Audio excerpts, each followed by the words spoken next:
श्रीराम समर्थ श्रीराम। शुकासारिके पूर्ण वैराग्य जाची, वशिष्ठापरी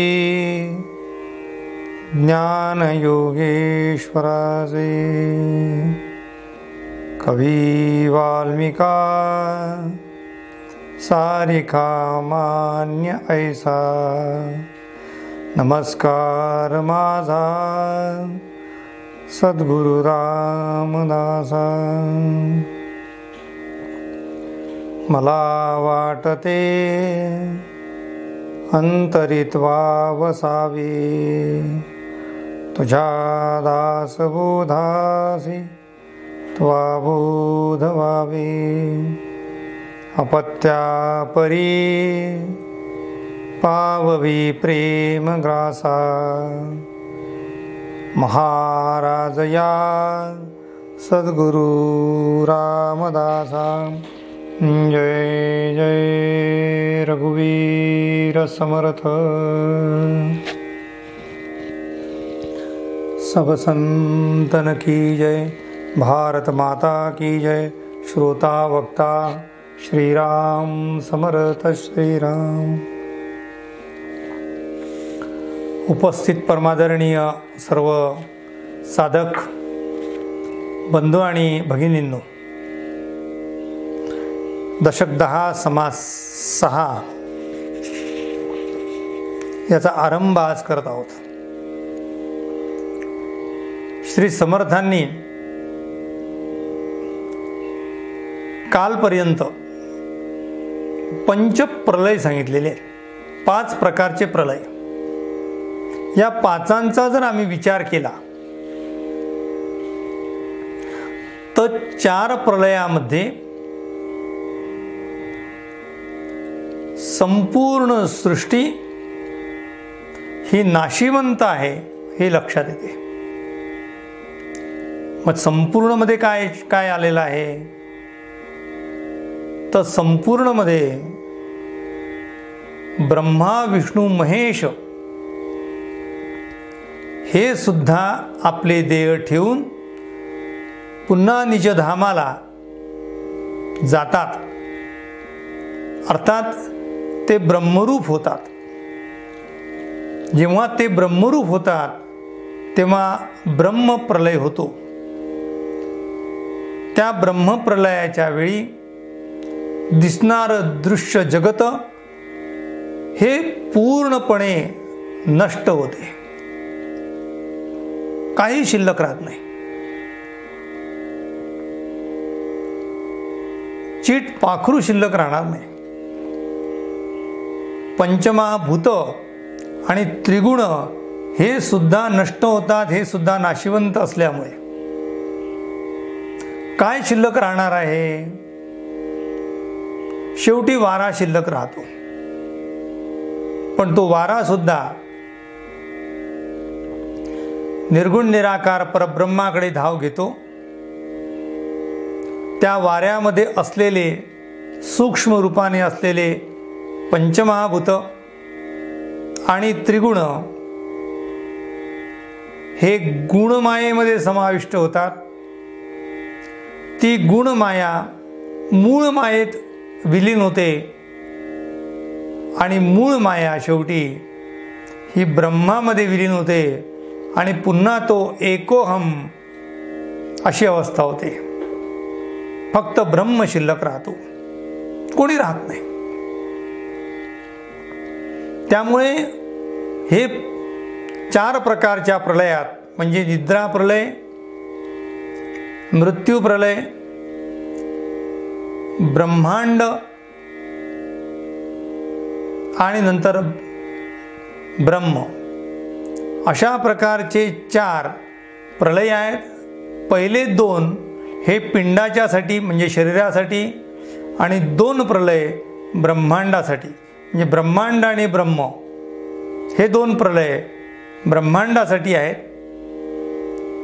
ब्रह्मांडी असलेला प्रलय याचा अर्थ ब्रह्मा विष्णू महेशांना निद्रा अवस्था प्राप्त होते आणि जेव्हा ते देह ठेवतात तेव्हा त्यांना ब्रह्मप्रलयामध्ये समाविष्ट व्हावं लागते.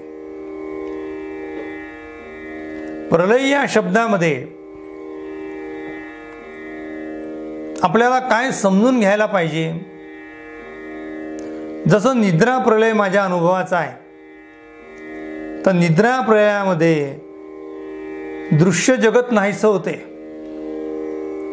मृत्यू प्रलयामध्ये दृश्य जगत कायमचं नाहीसं होते.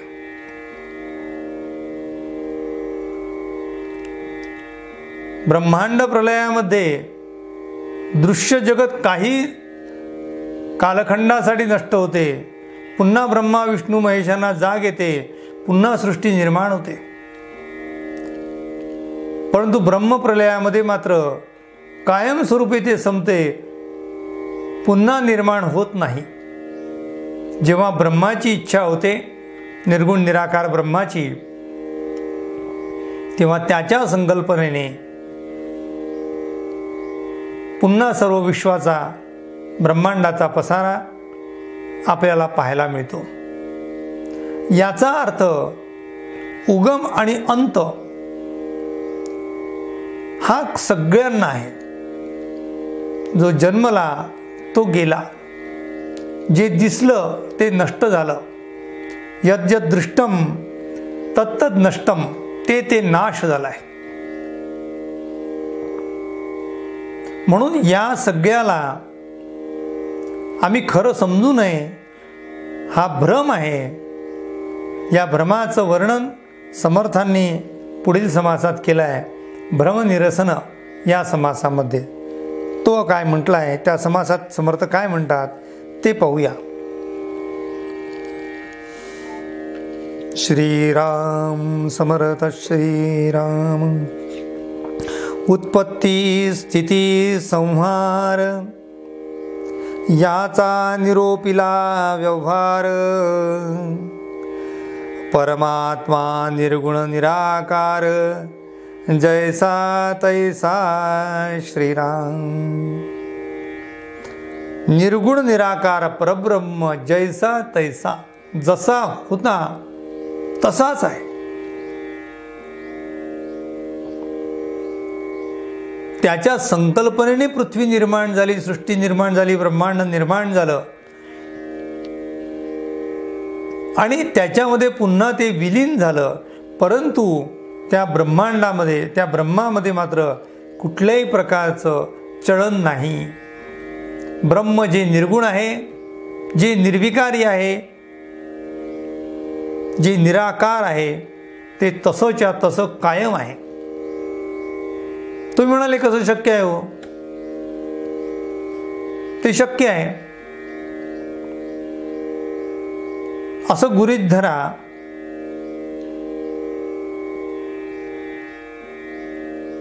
की पाण्यात पडलेलं प्रतिबिंब चंद्राचं, ते पाणी हललं तर ते प्रतिबिंब हलताना दिसते. त्या पाण्यामध्ये नानाविध प्रकारचे आकार आपल्याला दिसू लागतात. परंतु त्यामुळे मूळ असलेल्या त्या चंद्राला कुठल्याही प्रकारचा धक्का लागलेला नसतो. आम्ही ओंजळीत पाणी घेतलं तर आम्हाला तो चंद्र ओंजळीत दिसतोय. पाणी आम्ही जर त्या ताम्हणात टाकून दिलं तर त्या भांड्यात आम्हाला, त्या ताम्हणात आम्हाला तो चंद्र दिसतो. मग त्यामुळे मूळ चंद्राला काही धक्का लागला का? मूळ चंद्राला काही क्षिती पोचली का? त्याच्या चलनवलनात काही बदल झाला का? अर्थात होणारच नाही. तसा निर्गुण निराकार परब्रह्मामध्ये सृष्टीमध्ये होणाऱ्या या बदलाचा कुठलाही परिणाम होत नाही. त्याच्या सत्तेने होत असेल, त्याच्या शक्तीने बदल होत असेल, पण तो सगळा भ्रम आहे असं समर्थ सांगतात. होते वर्तते आणि जाते, याचा संबंध नाही त्याते, आद्य मध्य अवसान ते, संचिलेची आहे श्रीराम. परब्रह्म असतची असे, मध्येची हा भ्रम भासे, भासे परंतु अवघा नासे, काळांतरी श्रीराम. किती सोपं सांगितलं समर्थांनी. आपण त्याला जास्त कठीण करण्याचं कारणच नाही. होते वर्तते आणि जाते, काय कठीण आहे? एखादं निर्माण होते, ते राहते, वर्तते आणि शेवटी पुन्हा निघून जाते. त्यामुळे त्या परब्रह्माला काहीही परिणाम होत नाही. नाटकामध्ये नेपथ्य असते, नाटक पाहणाऱ्यांना माहीत आहे. ते सर्व नेपथ्य तिथे लावलेलं असते. पाहणारे लोक पाहत असतात. त्या नाटकांच्या समोर वेगवेगळे पात्र येतात. पात्र आपली कृती करून निघून जातात आणि शेवटी पुन्हा पडदा पडतो. पण त्या सगळ्या प्रयोगांचा परिणाम त्या पडद्यावर होतो का हो? तुम्ही म्हणाल पडदा होता तसाच आहे, पण पहिली घंटी वाजण्याच्या अगोदर तो पडदा आमच्या डोळ्यांनी दिसतो आहे आणि पहिला प्रयोग सुरू होतो तेव्हा पडदा उचलला जातो. दुसरा प्रयोग होण्याच्या नंतर पहिला संपण्याच्या नंतर दुसरा सुरू होण्याच्या मध्ये पुन्हा पडदा पडतो. पण त्या सगळ्याचा बदलाचा परिणाम त्या पडद्यावर होत नाही. रोज टीव्हीवर तुम्ही अनेक प्रकारचे दृश्य पाहता. गुलाबांचे फुले पाहता आणि मारामारी पाहते. मारामारी दिसते आहे आणि इथे आनंदाचे प्रसंगही दिसतात. पण टीव्ही बंद झाल्यानंतर त्या टीव्हीच्या स्क्रीनवर, त्या पडद्यावर काही बदल आहे का? किंवा त्याचा परिणाम काही झाला का? त्या चित्रपटामध्ये एखाद्याने जर समजा काही दगडफेक केली असेल तर तुमचा टीव्ही फुटला आहे का? नाही ना, कारण पडद्यावर त्याचा काही परिणाम नाही. तो परिणाम कुठे होता? तो परिणाम होता तो त्या दृश्यामध्ये. त्याप्रमाणे परब्रह्म याच्या एका अधिष्ठानावर, म्हणजे पडद्याच्या अधिष्ठानावर जसं चित्र, तसं ब्रह्माच्या अधिष्ठानावर हे सर्व दिसते आहे. ही माया आहे, ते नष्ट होणार आहे. म्हणून ते उपजते, राहते आणि शेवटी नष्ट होते. समर्थ म्हणतात होते, वर्तते आणि जाते, याचा संबंध नाही त्याते. त्याते म्हणजे कोणाला? त्या परब्रह्माला त्याचा काही एक संबंध नाही, काही परिणाम होत नाही.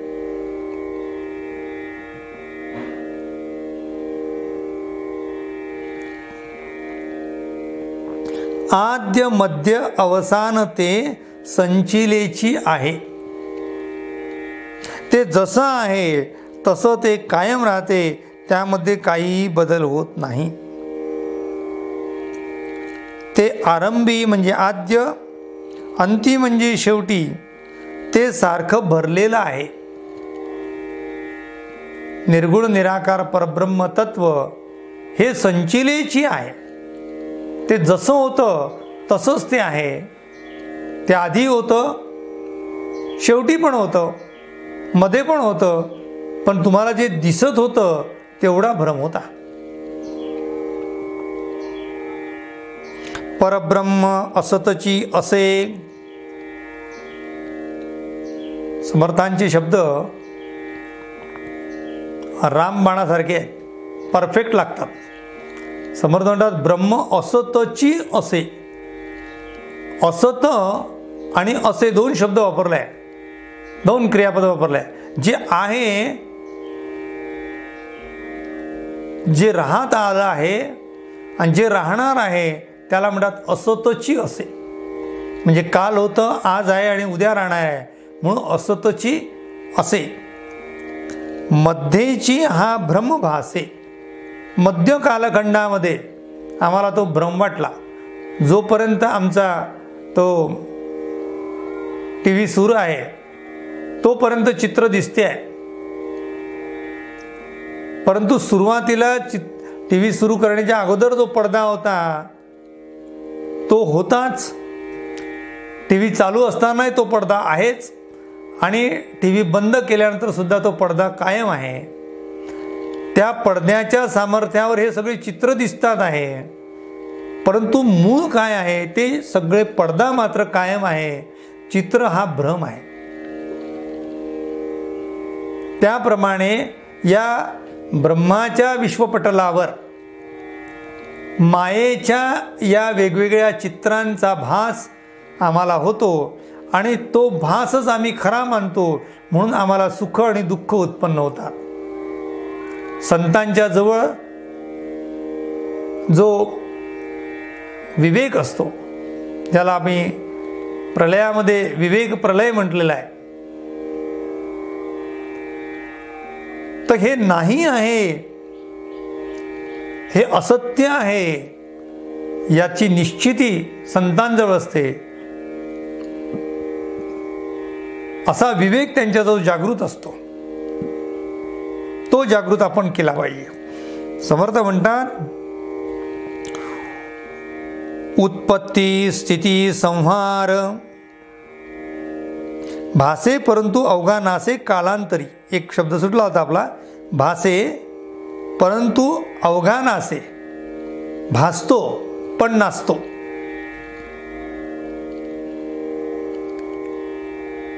काही क्षण दिसतो, नंतर तो राहत नाही. तो क्षणभरच आहे, पण जितक्या वेळ असतो तितक्या वेळ तो सगळा खरा वाटू लागतो. तिथे खोटेपणा आपल्याला सहन होत नाही.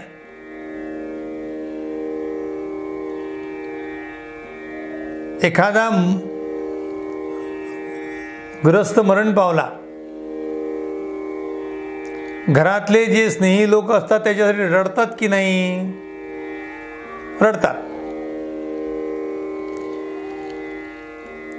परंतु त्याच लोकांना तुम्ही 15 दिवसांनी पहा, जे रडणारे होते ते हसून गप्पा मारतात आहे.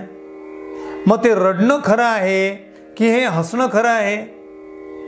समर्थ म्हणतात ते रडणंही खोटं होतं आणि हे ते हसणंही खोटं आहे. हा सगळा भ्रम आहे. तो रडतो आहे हा सुद्धा भ्रम आहे, हा हसतो हा सुद्धा भ्रम आहे. म्हणून समर्थ म्हणतात भासे परंतु अवघे नासे कालांतरी. काळ लोटला की ते सगळं संपते. लेक चालली सासरला चित्रपट सुरू असताना स्त्रिया पदर डोळ्याला लावतात. तिचे छळ होताना इकडे बोटं मोडल्या जातात. ती छळ करणाऱ्या सासूला 100 शिव्याही देते पाहणारी. परंतु चित्रपट संपला, खेळ सुटला, लोक आपापल्या घरी जायला लागले, तर कोणीही त्या चित्रपटाचा विचार करत नाही. याचा अर्थ असा की ते चालू आहे तोपर्यंत आम्हाला तिथे सत्यता वाटते आणि ते संपल्यानंतर ते मिथ्या आहे लक्षात येते. याचं नाव भ्रम आहे. भ्रम क्षणिक होतो, पुन्हा आपली जागृती येते. घरावर कोणीतरी आवाज देतो, दरवाजा वाजवतो असं वाटते. आपण उठतो, दरवाजा उघडतो, बाहेर कोणीच नसते. मग तो स्वतःला म्हणतो अरे आपल्याला काहीतरी भास झाला बा. तो भास होणे याचा अर्थ जेव्हा तुम्ही ऐकला तेव्हा तो खरा वाटला की नाही, मला सांगा. तेव्हा खरा वाटला, म्हणून त्याला मिथ्या असं म्हटलेलं आहे. ते खोटं आहे परंतु खरं वाटते म्हणून त्याला मिथ्या असं म्हणतात. म्हणून समर्थ इथे अजून स्पष्टीकरण करतात आहे. उत्पत्ती स्थिती संहार. उत्पत्ती होते, स्थिती म्हणजे कायम राहते आणि शेवटी पुन्हा नाश पावते, संहार होतो. मध्ये ही अखंड होत जात. हे सगळं कुठे होते? मध्य काळात होते. गुणमायेतून जेव्हा रजतमसत्व आणि पंचमहाभूत हे आपलं कार्य आरंभ करतात, ब्रह्मा विष्णूचा जन्म होतो आणि सृष्टी दिसू लागते. परंतु ती दिसणारी सृष्टी तोपर्यंत असते, कुठपर्यंत असते? जोपर्यंत ब्रह्मा विष्णू महेश आपले कार्यरत आहेत तोपर्यंत. त्यांनी आपला ध्येय ठेवला, त्यांनी आपलं कार्य थांबवलं, त्यांनी आपल्या स्वस्थानावर ते गेले की मग मात्र लक्षात येते पुढे कल्पांती, पुढे शेवटी कल्पांती सकळ ही नासे. कल्पांती मात्र ते काही शिल्लक राहत नाही. उत्पत्ती स्थिती संहारत, मध्येही अखंड होत जात, पुढे शेवटी कल्पांत, सकळा असा हे श्रीराम. यामध्ये ज्यास विवेक आहे तो आधीच जाणत आहे, सारासार विचार पाहे म्हणून या श्रीराम. शहाणा मनुष्य जो आहे म्हणजेच विवेक संपन्न जो मनुष्य आहे त्याला सारासार कळते. हे खोटं आहे लक्षात येते. चित्रपट पाहत असताना गुंडा एखाद्या हिरोला मारतो किंवा एखादा हिरो गुंड्याला मारतो, त्यावेळेस दोघांची होणारी जी मारामारी आहे त्याच्यात जर गुंडा मार खात असेल तर आपल्याला आनंद होतो आणि सज्जन तो हिरो मार खात असेल तर आपल्याला दुःख होते. परंतु शहाण्या माणसाला माहीत असते हे याच्यातला कोणी गुंडा पण नाही आणि यातला कोणी हिरो पण नाही. चित्रपट संपला की ते दोघं जण पुन्हा एकत्र येतात आणि मित्रत्वाच्या पद्धतीने राहतात. याचाच अर्थ असा की विवेकी माणसाला ती मारामारी दिसत नाही. दुसरं उदाहरण अजून देऊ का तुम्हाला? ते सगळ्यांच्या परिचयाचं उदाहरण आहे. कोर्टामध्ये दोन पक्ष भांडत असतात आणि दोन पक्षाचे दोन वकील मोठ्या तावातावाने आपला विषय मांडत असतात. परंतु ते कोर्ट संपल्यानंतर ते दोघं एकमेकावर कुरघोडी करणारे वकील कोर्ट संपल्यानंतर एकाच ठिकाणी जाऊन चहा घेतात,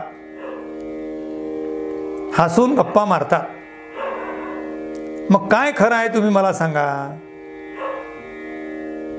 याचा अर्थ आम्हाला दिसते तसं नाही आहे, ते क्षणिक आहे. मुळामध्ये ते दोघं एकमेकाचे विरोधक नाही आहे, ते दोघं एकमेकाचे शत्रू नाही आहेत. त्यांचं जे मूळ स्वरूप आहे मित्रत्वाचं ते त्या कोर्टाच्या बाहेर आहे. त्या खेळामध्ये किंवा त्या नाटकामध्ये एक राजा होतो, दुसरा रंक होतो. पण बाहेर आल्यानंतर कोणी रंकही नसतो आणि कोणी राजाही नसतो, ते दोघं एकमेकाचे मित्र असतात. म्हणजे जे दिसते ते मुळात तसं नाही आहे, हे विवेकी माणसाला कळते. तसं हे जगत आम्हाला जे दिसते आहे ते सगळं भ्रम आहे, हे तसं नाही आहे. हे शेवटी सगळ्या गोष्टी परब्रह्मावर, त्याच्या सामर्थ्यावर, त्याच्या सत्तेवर सगळ्या घडत आहेत. परंतु तोच एक सत्य आहे, बाकी सगळं असत्य आहे. समर्थ त्याला सारासार विवेक म्हणतात. जो संतांच्या जवळ होता, जो सारासार विवेक नित्य त्या संतांच्या जवळ वास करतो, तो सारासार विचार अर्थात तो विचार विवेक विचार तो आपल्याला असला पाहिजे. बहुत भ्रमिष्ट मिळाले त्यात उमजलेचे काय चाले, सृष्टीमध्ये उमजले ऐसे थोडे श्रीराम. या सृष्टीमध्ये ज्यांना कळते असे फारच थोडे आहेत, बोटावर मोजणारे. म्हणून त्यांना आम्ही सत्पुरुष म्हणतो, त्यांना संत म्हणतो, त्यांना साधू म्हणतो. त्या लोकांनी हे जग भ्रम आहे हे ओळखलं, त्यामुळे संसारामध्ये होणाऱ्या बदलाचा त्यांच्यावर कुठलाही परिणाम झालेला नाही. बरे झाले देवा अकाळ पडला, तुकाराम महाराज म्हणतात. बरे झाले देवा बाईल कर्कशा, बरे झाले देवा दिवाळे निघाले. हे तुकाराम महाराजांची अवस्था का निर्माण झाली अशी? कारण त्यांचा जो सारासार विवेक होता म्हणून. तो सारासार विचार असल्यामुळे दिसणारं जगत हे मुळात नाहीच आहे. तुम्ही म्हणता असं आहे, ते म्हणतात हे नाहीच आहे.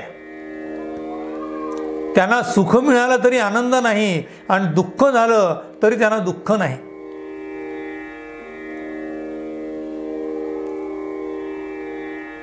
ते सुख दुःखाच्या पलीकडे आहे. त्यांना लाभ झाला तरी आनंद नाही आहे आणि त्यांचा अलाभ झाला तरी त्यांना दुःख नाही आहे. समशत्रूच मित्रेच तथा मानापमानयोः शीतोष्ण सुखदुःखेषु समः संग विवर्जितः. म्हणून अशा प्रकारची स्थितप्रज्ञता त्यांच्याजवळ आहे. म्हणून आम्ही म्हणतो त्यांच्याजवळ सारासार विचार आहे. आम्हाला थोड्याशा दुःखाने आम्ही खचून जातो आणि थोड्याशा आनंदाने आपण नाचायला लागतो. लग्नामध्ये नाचणारे लोक पाहिल्यानंतर आपल्याला आश्चर्य वाटेल. जे लोक लग्नाच्या त्या वरातीमध्ये नाचतात, तो बँड चालू आहे तोपर्यंत नाचतात आहे. बँड बंद झाला की पुन्हा ते शांत असतात आहे. किती आनंद आहे हो तो. फक्त दिसणारा थोड्याशा आनंदाने ते उड्या मारतात आहे. आणि पुढे काही थोडीशी घटना वाईट घडली असेल तर तेच लोक रडायला बसतात आहे.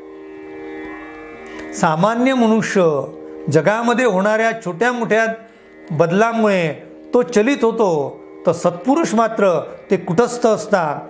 हिमालयासारखे ते स्थिर असतात. त्यांच्यामध्ये कुठलाही बदल होत नाही. त्याला त्यांच्याजवळ धैर्य असते आणि ते धैर्य कोणाजवळ येऊ शकते? जे विवेकी असतात, विचारी असतात, त्यांच्यातच ते दिसून येते, इतरांजवळ दिसून येणार नाही. म्हणून समर्थ म्हणतात आहे, सगळे वेडे एकत्र आले, त्या वेड्यांमध्ये एक शहाणा गेला. त्या एका शहाण्याने सगळ्यांना त्यांचं वेड कसं घालवावं? उलट ते सगळे वेडे त्या एका शहाण्याला वेड म्हणायला लागतात. कपडे फाडले तर तो म्हणतात हे आम्ही खरं चांगलं आम्ही आमचं जीवन जगतो आहोत, आणि सूटबूट घालून आला तर त्याला लोक हसतात. तुम्ही पागलखान्यात जर गेले तर तुमच्या हे लक्षात येईल की त्यांचं जे वागणं आहे, विक्षिप्त वागणं, त्यांना ते खरं वाटते. आणि नुसतं त्यांना खरं वाटत नाही, तर जो खरा शहाणा येतो त्यांना लोक ते वेड्यामध्ये काढतात. म्हणून वेड्याचं वेडे म्हणू नये, वर्म कदापि बोलू नये. वेड्याला वेड म्हणून काही फायदा नाही, कारण त्याला त्याचं वेड आहे त्याला कळतच नाही ना. म्हणून तरी काय फायदा? गाढवाला गाढव म्हणून काय फायदा? त्याचा गाढवपणा जाणार नाही, तो आहे तसाच राहणार आहे. म्हणून जगामध्ये जे या जगताला सत्य मानतात, समर्थ म्हणतात आणि संत म्हणतात, हे सगळे लोक अजाण आहेत. मग इथे काय शब्द वापरलाय समर्थांनी? उमजल्याचे काय चाले, सृष्टीमध्ये उमजेल ऐसे थोडे, बहु भ्रमिष्ट मिळाले. सगळे भ्रमिष्ट मिळाले. एकमेकाचे केस ओढणारे, एकमेकाचे पाय ओढणारे, एकमेकाला मारामारी करणारे, एकमेकाला शिव्या घालणारे, सगळे एकमेकात मिळाले आहे. पण जाणता मनुष्य बाजूला उभा राहतो, हे सगळे वेडे आहेत हे त्यांच्या लक्षात येते. म्हणून समर्थांनी या ओवीवर विशेष भर दिलेला आहे. त्या उमजल्याचे लक्षण, ज्याला कळलं त्याचं लक्षण मी आता तुम्हाला सांगतो. काही करू निरूपण, भ्रमाहुनी विलक्षण, महापुरुष श्रीराम. भ्रमापासून महापुरुष दूर असतात. भ्रम हा नासेल जयासी, म्हणजे ज्याच्याजवळ नसेल. भ्रम हा नसेल जयासी, मनी ओळखावे तयासी. ऐक आता भ्रमासी निरोपिले श्रीराम. एक भ्रम एक परब्रह्म संचिले, कदापि नाही विकारिले. त्या वेगळे जे भासले ते भ्रमरूप श्रीराम. अशा प्रकारे या जगामध्ये दिसणारा परब्रह्म सोडून सगळा जो बदल आहे तो भ्रमच आहे. त्या भ्रमाचा विस्तार समर्थांनी केलेला आहे. तो आपण उद्याच्या निरूपणात पाहूया. आपल्या सर्वांच्या हृदयस्थ असलेल्या परमेश्वराला विनम्र अभिवादन करतो आणि आजची निरूपण सेवा संपन्न करतो. उपासनेला दृढ चालवावे, भूदेव संतासी सदा नमावे. सत्कर्मयोगे वय घालवावे, सर्वामुखी मंगल बोलवावे. जय जय रघुवीर समर्थ, सब संतन की जय. भारत माता की जय. श्रोता वक्ता श्रीराम समर्थ श्रीराम.